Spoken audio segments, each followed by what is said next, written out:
In this video, we're going to be discussing a special test that's used in the assessment of zygapophyseal joint or facet joint dysfunction within the lumbar spine, and that is the extension rotation test. To perform the extension rotation test, the patient's going to be positioned in short sitting with their arms tightly crossed, and it's going to be at the corner of the table. So again, here is the exact patient positioning and seated at the corner of the table. Now to perform this test, the PT will use carpal contact, as shown right here in the video, to signal the patient manually into isolated lumbar extension. You can see there that with that manual contact, it signals her to increase the lordotic curve within the lumbar spine. That would be isolated lumbar extension. So why do we do this with manual contact right here? Well, again, a lot of patients are not going to know how to activate their lumbar extensors in isolation.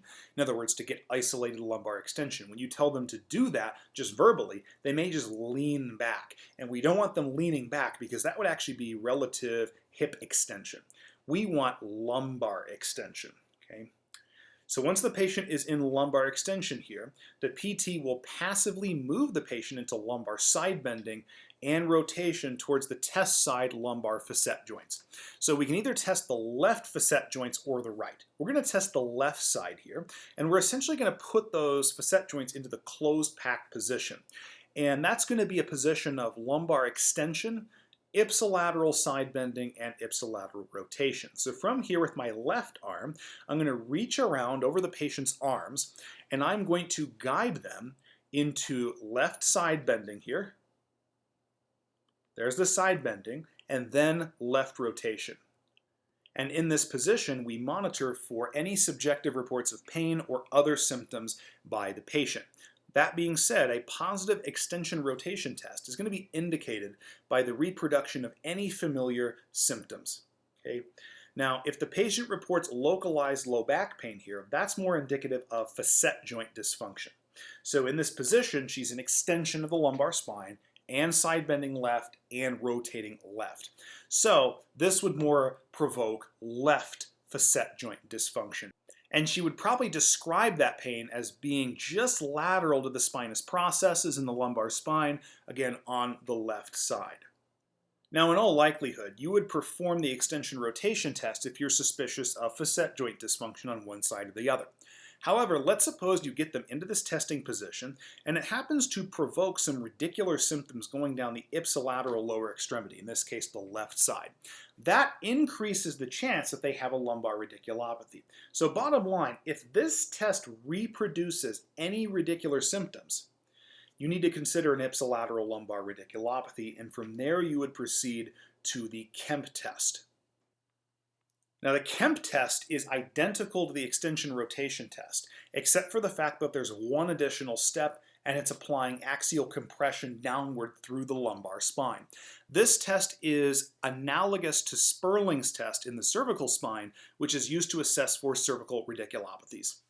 Again, the patient will be positioned in short sitting with their arms tightly crossed at the corner of the table. And the PT will use carpal contact or manual contact, again, at the lumbar spine to signal the patient manually into lumbar extension. So increasing that lordotic curvature, there's isolated lumbar extension.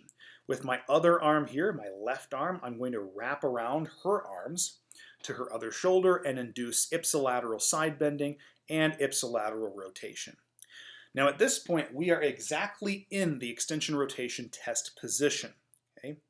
But now I need to apply axial compression. So to do that, I'm going to first instruct the patient to maintain this test position as best they can, in particular maintaining the lumbar extension. Because I'm going to take this hand off her lumbar spine, loop it around her back to meet my other hand. Okay? So telling her to maintain the test position, loop that hand around to meet my other one, and now I have a really good contact point with both hands on her other shoulder here to apply that axial compression force directly downward. So there's the axial compression. Note that when I'm doing that, I'm not getting any more torque into side bending, no additional rotation. All it is a compression downwards, just like that. And again, in that axial compression, I'm assessing for subjective reports of radicular symptoms into the test side lower extremity, which is her left side, and that would implicate a lumbar radiculopathy. Here's another view of that axial compression from another angle.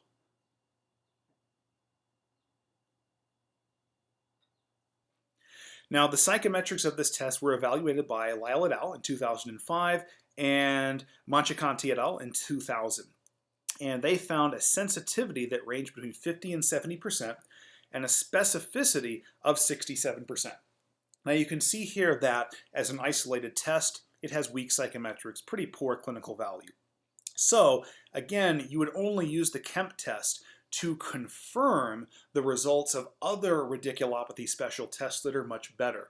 For example, we talked about the cross straight leg raise test, which has a specificity of 90%.